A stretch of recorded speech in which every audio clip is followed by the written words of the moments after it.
ابھی تک لڑائی کسی نتیجہ خیز جو ہے کیا نام ہے نتیجہ خیز نہیں ثابت ہوئی. ابھی بھی اسرائیلیز کو مزاحمت ہے غازہ کے اندر، اور جو رپورٹس آ رہی ہیں، جو صرف یہ فلسطینی رپورٹ نہیں دے رہے بلکہ فورن میڈیا بھی رپورٹ دے رہا ہے کہ اسرائیلی ٹینکوں کو کافی نقصان ہو رہا ہے، کافی ٹینک جو ہے انہوں نے تباہ کیے ہیں. ابھی اس موقع پہ میں سمجھتا ہوں کہ ملت اسلام کا اور پاکستان کا بھی فرض بنتا ہے کہ ہم صرف زبانی امداد نہ کریں ان کی، ہم ان کو کم از کم ڈیفینسو ویپن جو ہے وہ ضرور دیں.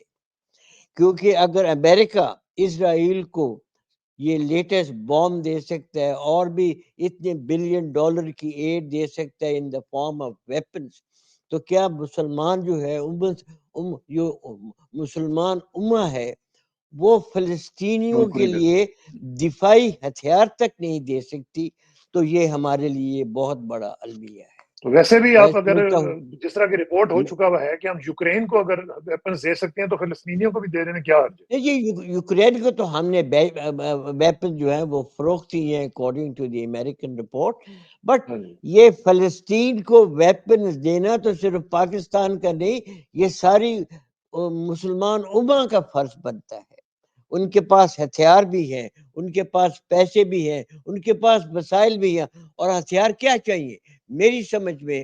آج اگر فلسطینیوں کو ہم اچھے اینٹی ٹینک میسائل دے دیں، ان کو ایسے میسائل دے دیں جس سے وہ اسرائیلی ایئر فورس کے جہاز جو ہیں جو دن رات اسٹرائک کرتے ہیں ان کو کاؤنٹر کر سکے، تو اس جنگ کا جو نقشہ ہے یہ بالکل بدل جائے گا.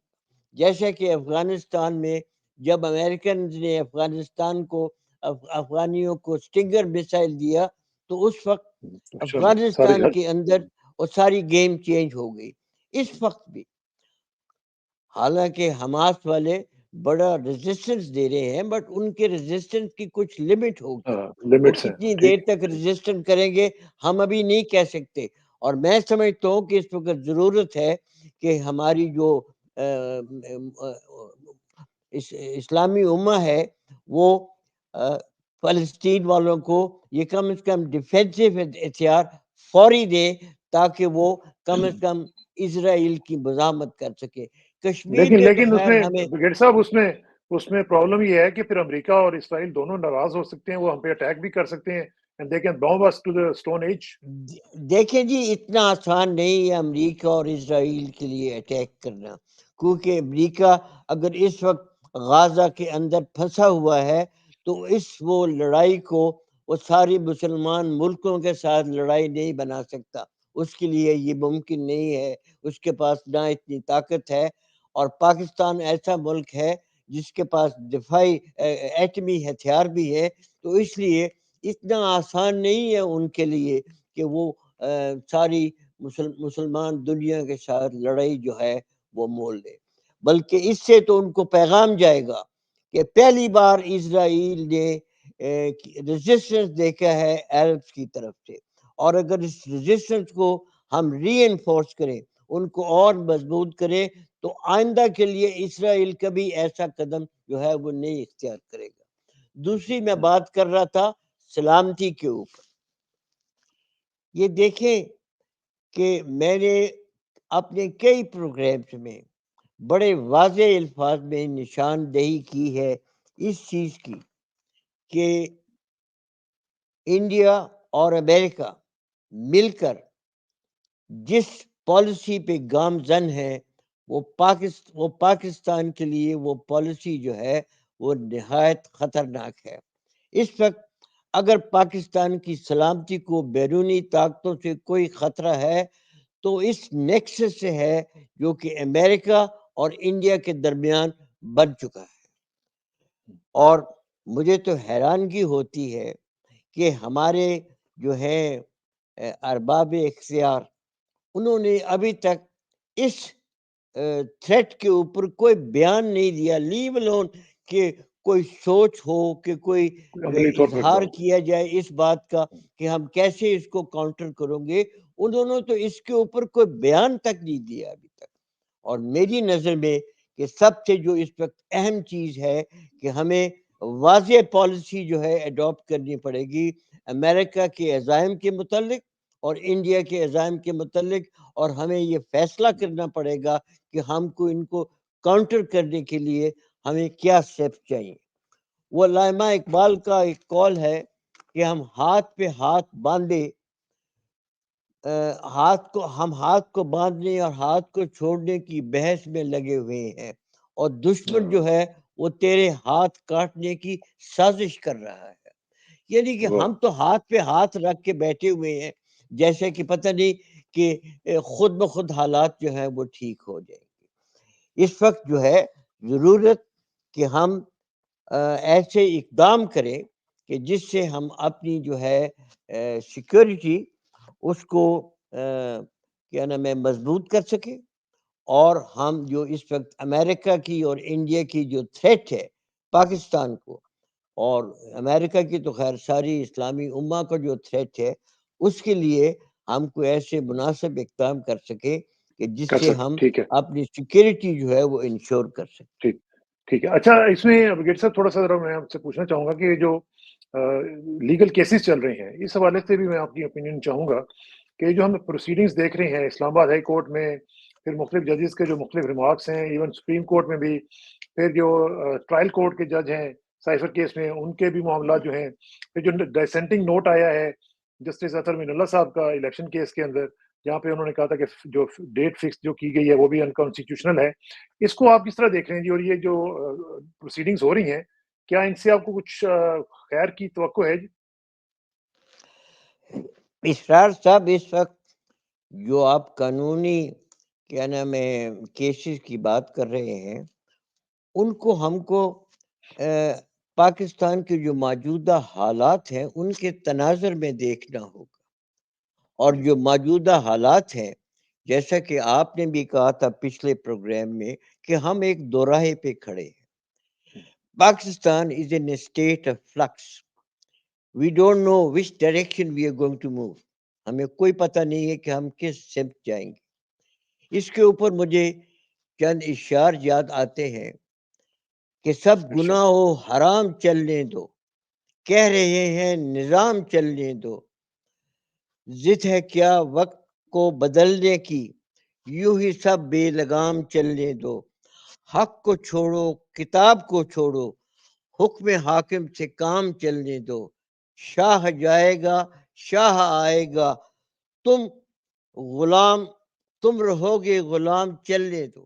یعنی کہ ہماری تو حالت اس وقت یہ ہے کہ لوگ کہتے ہیں جو اس وقت باب اختیار میں ہے کہ یہ نظام چلنے دو، جو کچھ بھی چلنے دو، جو ہو رہا ہے وہ اس کو قبول کر رہے ہیں۔ یعنی کہ کسی کو یہ احساس نہیں ہے کہ پاکستان میں وہ لوگ جنہوں نے کہ اس ملک کو تباہ کیا، جنہوں نے اس ملک کی دولت کو چوری کر کے باہر لے گئے، اور جنہوں نے جو بھی جرائم کیے اس کے اوپر کوئی نوٹس لینے کو تیار نہیں نہیں ہے۔ رہتا۔ یعنی کہ مجھے تو زیادہ افسوس جو ہے وہ اس چیز کا ہے۔ اینی ہاؤ، اس سے ہم ابھی آتے ہیں کہ جو موجودہ کیسز جو ہیں وہ چل رہے ہیں، جیسا کہ آپ نے کہا کہ اس وقت جو 3-4 کیسز چل رہے ہیں، اس سے پہلا کیس تو ہے اسلام آباد ہائی کورٹ۔ اسلام آباد ہائی کورٹ میں بھی 2 بینچز ہیں جنہوں نے اپنی جو ہے ججمنٹس دی ہیں۔ ایک جی تو جسٹس چیف جسٹس عامر فاروق نے ججمنٹ فاروق، دی ہے، اور اس کے اوپر ابھی جو 2 رکنی بینچ ہے جس میں جسٹس اورنگزیب اور وہ دوسری جو ہے لیڈی جسٹس جی، سمن صاحبہ، سمن رفت صاحبہ جی۔ سمن صاحبہ، جسٹس اورنگزیب کے والد کو تو میں جانتا تھا، وہ میرے بڑے اچھے دوست تھے، میاں والی گل اسوات تھے وہ اورنگزیب، جو جی، والی و سوات کے وہ بنے فرما روا تو نہیں بنے، بٹ ان کے وہ ولی عہد تھے، ہی واز ہے جی، اس کے ولی عہد تھے۔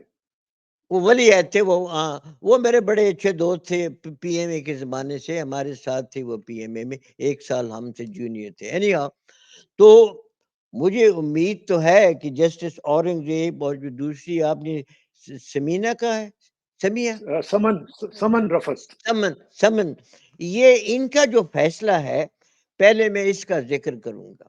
اب ان کا جو فیصلہ ہے وہ چیف جسٹس عامر فاروق کے فیصلے کے بعد فیصلہ آیا ہے۔ چیف جسٹس عامر فاروق نے بڑا کلیئر فیصلہ دیا تھا کہ جگہ جو ہے جہاں پہ ٹرائل ہو رہا ہے اس سے جو ہے پروسیڈنگز کل عدم قرار نہیں دی جا سکتی، اور انہوں نے یہ بھی کہا تھا کہ جیل میں جو ٹرائل ہو رہا ہے عمران خان کا، یہ ان کی سیکیورٹی کے خاطر ہو رہا ہے۔ اب ان دونوں چیزوں کے اوپر یہ جو ڈویژن بینچ ہے اس کی اسلام آباد ہائی کورٹ کی، انہوں نے بڑا واضح فیصلہ دیا ہے۔ اس میں انہوں نے ایک چیز کہی ہے کہ ابھی تک جو ٹرائل ہوا ہے اس کو کل عدم قرار دے دیا ہے۔ اس کا مطلب یہ ہے کہ ابھی ٹرائل جب دوبارہ شروع ہوگا تو پروسیڈنگ شروع سے ہوں گی، اور جو ساری کارروائی اب تک ہوئی ہے وہ کل عدم ہو گئی ہے۔ دوسری چیز انہوں نے یہ کہی ہے کہ یہ ٹرائل اڈیالہ جیل میں نہیں ہو سکتا، یہ اوپن ٹرائل ہوگا، اور اس وقت جو ٹرائل کورٹ ہے اس کا جو جج ہے حسنات کے پتنی کیا نام ہے اس کا، اس نے جو آرڈر دیے ہیں وہ بڑے واضح ہیں کہ وہ اس ڈویژن بینچ کے احکامات کے اوپر عمل کر رہا ہے، بجائے اس کی کہ وہ چیف جسٹس اسلام آباد ہائی کورٹ کے احکامات کے اوپر عمل کرے۔ اس نے نوٹس دے دیا ہے کہ 28 نومبر کو عمران خان اور شاہ محمود قریشی اس کی عدالت میں پیش ہو، اور اس نے یہ بھی کہہ دیا ہے کہ ابھی تک جو کارروائی ہے وہ کالعدم ہے، 28 کو جو کارروائی ہے وہ دوبارہ شروع ہوگی ازسر نو۔ تو یہ تو ایک خوش آئند چیز ہے، اور مجھے لگ رہا ہے کہ اس کیس میں وہ جو ہے اس وقت تک جو ایک ملیشس کارروائی ہوتی رہی تھی وہ ختم ہو جائے گی، اور ایک فری اینڈ فیئر ٹرائل جو ہے وہ شروع ہوگا۔ آپ نے بات کی سائفر کیس کی۔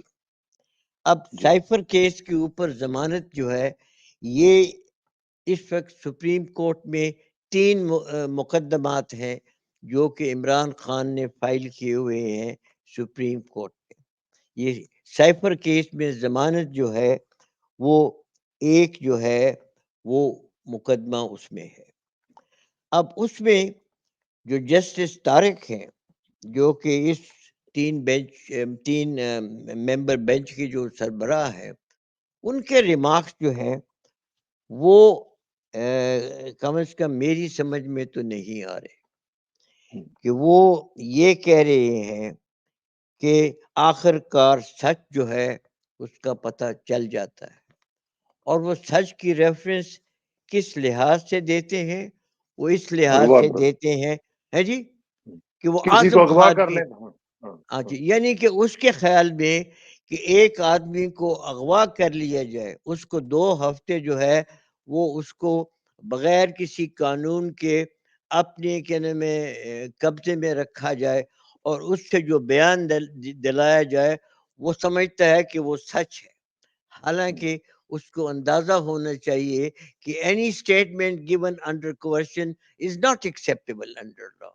اس نے بجائے اور اس یہ کے قاضی فائزی سے سب کہہ چکے ہیں، ان کا ڈیسیجن ہے اس حوالے سے۔ جی قاضی فیضی صاحب بھی کہہ چکے ہیں، اور کورٹس کے بڑے ڈیسیجن ہیں اس کے اوپر۔ تو اس معاملے کے اوپر اس نے تو کوئی ایسی کوئی خاص بات نہیں کی، بٹ مجھے امید ہے کہ جو اس بینچ کے دوسرے اور ججز ہیں، جس میں خاص کر وہ جو ہیں عائشہ ملک، ان کا ذہن جو ہے وہ نیوٹرل ہے، اور ہم ابھی انتظار کریں گے کہ جب یہ بینچ دوبارہ کہنے میں بیٹھے گی اور اس کیس کو سنے گی تو یہ ان سب چیزوں کو جو ہے اپنے خیال میں رکھیں گی۔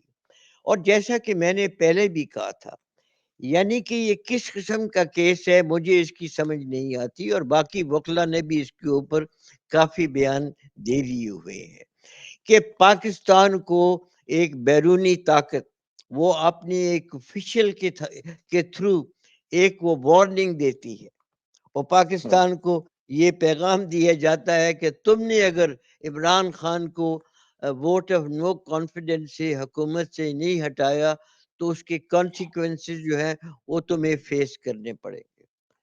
تو کیا خیال ہے کہ اس عدالت کا اور باقی بھی جتنی ججز ہیں اور باقی یہ جو اس وقت ہماری جو گورنمنٹ ہے انٹرم گورنمنٹ اور جو ارباب اختیار میں ہیں جو طاقتور حلقے، کیا ان کو سمجھ نہیں آتی کہ جب ایک ملک کسی دوسرے ملک کو اس قسم کی وارننگ دے تو اس ملک کا جو پرائم منسٹر ہے وہ اپنی قوم کو کانفیڈنس میں نہ لے، اپنی قوم کو نہ بتائے کہ کس قسم کا چیلنج جو ہے اس کے لیے کیا نام ہے چیلنج اس کو پیش کیا جا رہا ہے، اور کس قسم کی تھریٹ دی جا رہی ہے اس کو، اور کیا اس کو وہ کاؤنٹر کرنے کے لیے اپنے اقدام نہ کرے۔ یہ تو ایک میری سمجھ سے تو ایک بالکل احمقانہ سوچ ہے، اور اس سوچ کو جو پرسو کرنے والے ہیں ان کو نہ کچھ سمجھ ہے نہ کچھ ہوش ہے۔ تو یہاں تک کہ یہ سائفر کا کیس ہے اس کے متعلق تو میں سمجھتا ہوں کہ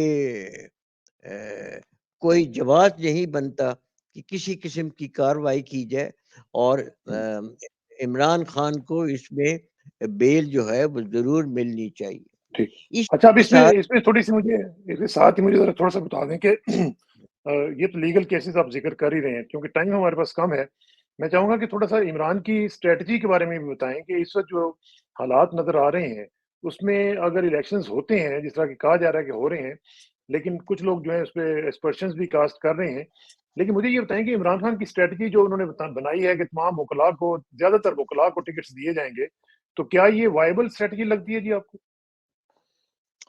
نہیں، بالکل وائبل اسٹریٹجی ہے جی، اور میری سمجھ میں کہ عمران خان کو ہر سیٹ کے لیے اتنے کینڈیڈیٹس ان کے پاس ہونے چاہیے کہ اگر ایک جو ہے وہ اس کو وہ یہ نااہل کرتے ہیں تو اس کے لیے دوسرا اہل ہونا چاہیے۔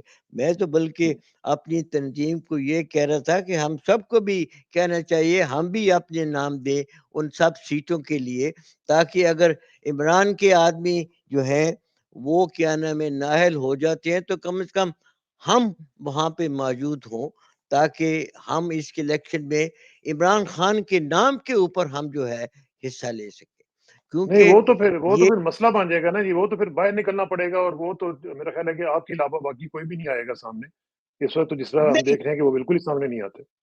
نہیں دیکھیں جی، ہم اپنا نام تو دے سکتے ہیں الیکشن کے لیے، اس میں ہمیں کون روک سکتا ہے؟ نہیں وہ پھر کم پرکس از اینڈ کم پریویلیجز کا کیا بنے گا؟ ہے جی۔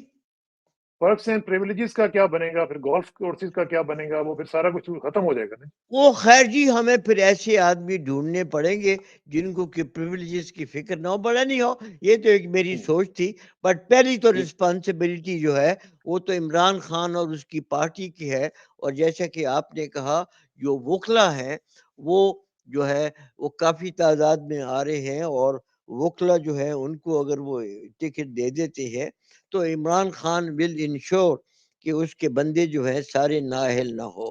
دوسری چیز جو میں دیکھ رہا ہوں کہ آپ بات کر رہے ہیں کہ الیکشن ہوگی یا نہیں ہوگی، کہ اس وقت جو ہے اندرونی سچویشن پاکستان کی اس سے دو چیزیں واضح ہو رہی ہیں کہ الیکشنز اگر نہیں ہوتی تو اس میں ابھی کم از کم پیپلز پارٹی جو ہے وہ ایسی پارٹی ہے جو اس کی مخالفت کرے گی، اور میں نون لیگ کے متعلق تو نہیں کہہ سکتا، بٹ میرا ابھی اندازہ ہے کہ پیپلز پارٹی جو ہے وہ مزاحمت کرے گی اگر الیکشن انہوں نے پوسٹ پون کیے، وہ فی اور الحال تو وہ آپس میں اور مزاحمتی پالیٹکس کر رہے ہیں جی۔ وہ جو ہے جی میں نہیں سمجھتا کہ مجھے کوئی اندازہ نہیں ہے کہ یہ واقعی کو آپس میں ان کے کوئی جھگڑا ہے یا اٹ از جسٹ کہ ایک پٹ آن شو ہے جی، کیونکہ دیکھیں جی میری سمجھ میں تو نون لیگ نے اور پی پی نے اور جماعت علماء اسلام مولانا فضل الرحمان اور باقی جتنے بھی گروپس ہیں انہوں نے 16 سال مل کے اس ملک میں حکومت کی ہے.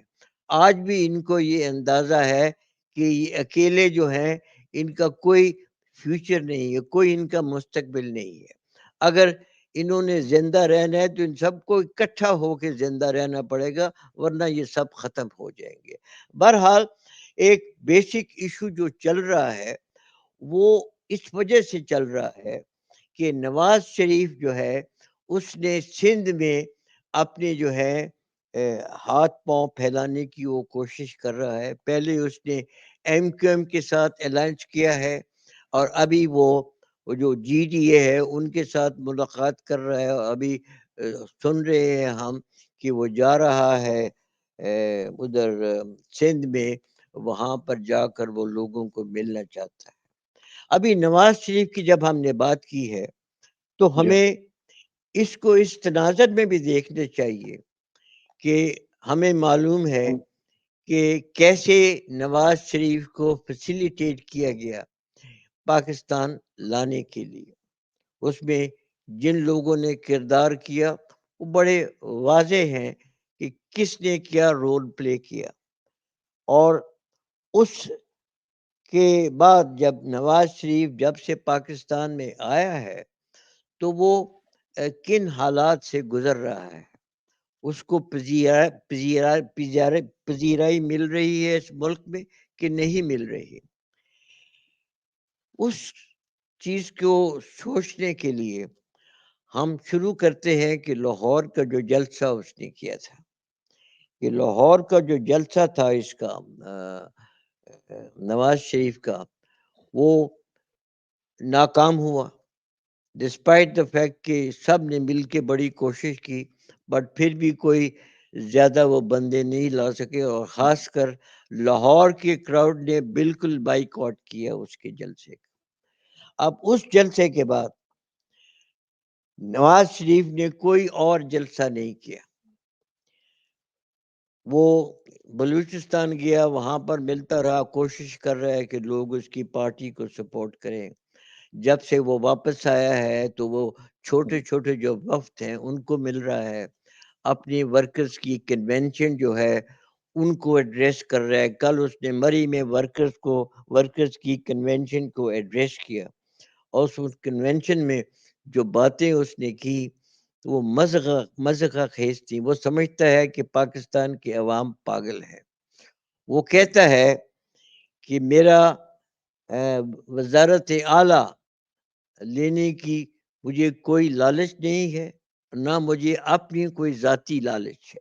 وزارت عظمیٰ کی نہ مجھے لالچ ہے, نہ مجھے کوئی ذاتی مفاد کی لالچ ہے. میں اقتدار میں آنے کے لیے سیاست نہیں کرتا, اور نہ میں سیاست میں جھوٹ بولتا ہوں. اب اس کی یہ چاروں سٹیٹمنٹس آپ دیکھیں کہ, اور اس کی اپنی ہسٹری دیکھیں, اس کی اپنی بیک گراؤنڈ دیکھیں تو کتنا تضاد ہے سب میں. یعنی کہ بڑے حوصلے کی بات, اس کے اور بڑے وہ اپنا اوپنلی وہ از بریگنگ کہ جی میں نے کبھی یہ نہیں کیا. حالانکہ آپ اپنی ہسٹری دیکھیں تو سچ, جھوٹ اور مکاری کے علاوہ اس نے سیاست میں اور کوئی کام نہیں کیا. اور میں آپ کو ایک یہ چیز بھی بتا دوں کہ اس کی جو پہلی جو انیشیشن تھی پالیٹکس میں, وہ بھی ایک کرپشن کے اوپر مبنی تھی. آپ کو یاد ہوگا کہ ان کی اتفاق فاؤنڈیشن تھی جو کہ بھٹو نے نیشنلائز کی اور ضیاء نے وہ واپس کی نواز شریف کو. اس میں بھی ساری کرپشن کی گئی, اور مجھے اس کا مکمل اس کا مجھے ساری اس کی معلومات ہیں. وہ اس لیے کہ وہ بیکو جو تھی وہ بھی نیشنلائز تھی, اور بیکو کو جو تھا اونر سی ایم لطیف, وہ میرے فادر ان لا کے فرسٹ کزن تھے, اور میرے فادر ان لا ان کو لے کر آئے، تو میں نے اس کنیکشن میں جی ایچ کیو میں جنرل سعید قادر سے باتیں کی، سب کچھ ڈسکس کیا، تو مجھے وہاں پہ معلوم ہوا کہ نواز شریف کی جو تھی اتفاق فاؤنڈری انہوں نے واپس کی، 40 کروڑ کا ان کا نقصان تھا، وہ گورنمنٹ نے رائٹ آف کر دیا۔ 2000 بندے تھے، 2000 بندے تھے اس وقت امپلائڈ، وہ سب بندے انہوں نے نکال دیے یہ حکومت نے، اور حکومت نے on top of it 40 crore کی گرانٹ دی اس کو نواز شریف کو چلانے کے لیے، یعنی کہ the very basis is all on corruption۔ اور جب میں نے کہا کہ بھئی سی ایم لطیف کو بھی یہی مراد دو، تو مجھے یہ بتایا گیا کہ یہ تو ہم نہیں کر سکتے، جنرل ضیاء کے پاس آپ جائیں، ان سے کہیں تبھی یہ ہو سکتا ہے، ہم خود یہ نہیں کر سکتے۔ تو یہ تو اس کی ابتدا ہے اس کی۔ اور آج بڑے افسوس کی بات، بڑے افسوس کی بات، بہت ہی افسوس کی بات ہے۔ اچھا آخر میں صرف مجھے یہ بتائیں کہ اب جو آپ صورتحال دیکھ رہے ہیں، ساری آپ کی سچویشن آپ کے سامنے ہے، عدلیہ کے جو اندر کیسز ہیں وہ آپ کے سامنے ہیں، ان میں اب صورتحال یہ ہے کہ عمران خان کا مستقبل آپ کو کیا نظر آ رہا ہے؟ جو امریکن امبیسڈر ہیں وہ بھی ان کی ساتھ میٹنگ ان کی کنفرم ہو چکی بھی ہے، وہ ان کے ساتھ جا کے ملے ہیں، کیا آپ کو لگتا ہے کہ آئندہ چند دنوں میں عمران خان کے لیے کچھ اچھی خبریں، یا پاکستان کے لیے، عمران خان تو چھوڑیں، پاکستان کے لیے کچھ اچھی خبریں آپ دیکھ رہے ہیں؟ یہ جو آپ بات کر رہے ہیں امریکن ایمبیسڈر کی میٹنگ کی عمران کے ساتھ، میں اس کو اتنا سگنیفیکنٹ نہیں سمجھتا، کیونکہ آپ کا میں دیکھ رہا تھا ایک پروگرام جو آپ نے کل کیا، کیا نام ہے، سلمان احمد کے ساتھ، جی سلمان صاحب کے ساتھ، وہ میں کل دیکھ رہا تھا، اس میں وہ ٹھیک ہے، وہ سلمان صاحب کہتے ہیں کہ امریکنز جو پاکستانی امریکنز ہیں وہ بڑے ایکٹیو ہیں، انہوں نے بڑی سینیٹر سے بھی باتیں کی ہیں، ہر جگہ وہ بات کر رہے ہیں کہ جو ہے پاکستان کے جو حالات ہیں اس کے متعلق۔ آپ کو یاد ہوگا کہ اس سے پہلے امریکن جو ایک ایکس نیشنل سیکورٹی ایڈوائزر تھا، اس نے بھی کہا تھا کہ یہ جو انٹرسیپٹ کے بعد یہ بات واضح ہو گئی ہے کہ رجیم چینج جو ہے یہ پاکستان میں یہ امریکن کی ایما پہ ہوئی ہے، اور اس نے کہا تھا کہ جب کانگریس چھٹی سے واپس آئے گی تو میں کانگریس کو پہ زور دوں گا کہ اس سارے معاملے کی انکوائری کرے۔ کچھ نہیں ہوا، نہ کانگریس نے کچھ ایکشن لیا، نہ آل کوئی انکوائری ہوئی۔ یہ اس وقت جو بھی وہ بیسک جو ہے حقوق کی جو وائلیشنز ہو رہی ہیں، اور اس وقت جو پاکستان کے اندر جو حالات بنے ہوئے ہیں، امریکہ صرف اس کی لپ سروس کے طور پہ اس کو کنڈیم کر رہا ہے، کوئی اس نے عملی اقدامات نہیں کیے کہ ان چیزوں کو کریکٹ کرنے کے لیے، نہ انہوں نے تھریٹن کیا ہے کہ وہ گورنمنٹ کے اوپر کچھ سینکشن لگائیں گے، نہ انہوں نے کوئی اور وارننگ دی ہے پاکستان کو، صرف یہ ہے کہ جی ہمیں کنسرن ہے۔ تو اس لیے میں جو امریکن لابی ہے ان کا جو ہے انٹر ایکشن میں نہیں دیکھ رہا۔ جہاں تک کہ امریکن ایمبیسڈر کا سوال ہے، تو امریکن ایمبیسڈر جو ہے ابھی تک اس کی جو بھی ملاقاتیں ہوئی تھی وہ سب اپوزیشن والوں سے ہوئی ہیں۔ اگر آپ کہتے ہیں کل عمران سے ملاقات ہوئی ہے، نہیں کل نہیں ہوئی، بلکہ عمران کے ساتھ ملاقات ان کی پہلے ہوئی ہے اور اس کے بعد اپوزیشن کے ساتھ ہوئی ہے۔ اچھا یہ مجھے اس کا علم نہیں ہے، کیونکہ ابھی تک تو کانٹرڈکشنز ہی آ رہی ہے کہ اس کی ملاقات ہوئی ہے کہ نہیں۔ امریکن ایڈمنسٹریشن سے یہ کنفرم ہو گیا ہے کہ ان کی یہ ملاقات ہوئی ہے، پہلے ان سے ہوئی ہے، اچھا پھر اس کے بعد اپوزیشن سے ہوئی ہے۔ اچھا ٹھیک ہے، اگر کنفرم ہو گیا تو لیکن کویسچن یہ ہے کہ کیا اب آپ سمجھتے ہیں کہ عمران خان کے لیے کچھ آپ کو عدلیہ کے اندر کیسز ان کے جو چل رہے ہیں ان کے اندر کچھ انصاف ملنے کی امید ہے جی؟